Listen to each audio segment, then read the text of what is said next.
तर नमस्कार सगळ्यांना. चला आज माझा छोटासा मिनी ब्लॉग आहे. तर सकाळचे 5 वाजलेले होते आणि आम्ही तिघं पण तयार झालेलो होतो गावाकडे जाण्यासाठी. 2 दिवसासाठी गावाकडे जायचं होतं, यात्रा होती त्यामुळं.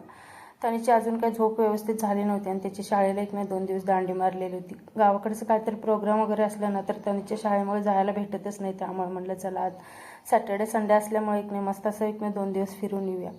तर सकाळ सकाळी ना अजिबात ट्रॅफिक नसतं, त्यामुळे प्रवास पण छान होतो. आणि इथं एक कारखान्यामधून जे काळं धूर निघत होतं ना त्याने इतकं आभाळ म्हणजे काळं ढग साचलेलं होतं ना.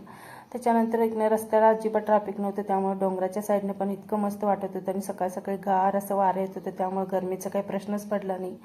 थोड्या वेळा सूर्य वरती आल्यानंतर ना मग नाश्ता वगैरे करायला घेतला. तर इडली आणि पोहे घेतलेले होते. त्याचे पप्पांनी पोहे खाल्ले, आम्ही दोघांनी मस्त असं इडलीचा नाश्ता केला.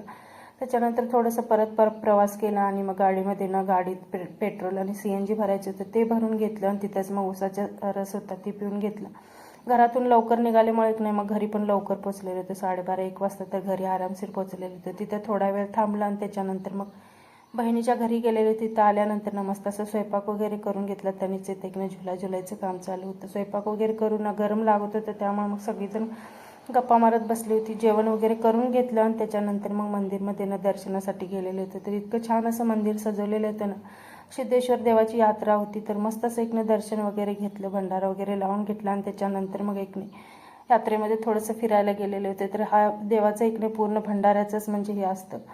दर्शन घेतलं, त्याच्यानंतर यात्रेमध्ये थोडंसं फिरलं आणि मग थोडं आईस्क्रीम वगैरे घेतलं. आणि त्याच्यानंतर ना म्हटलं 2 दिवसासाठी आलो तर आपण काहीतरी थोडंसं खरेदी करूया म्हणून इथं काहीतरी बांगड्यावर बघत होतो. तर कसा वाटला मिनी ब्लॉग? आवडला असेल तर लाईक शेअर सबस्क्राईब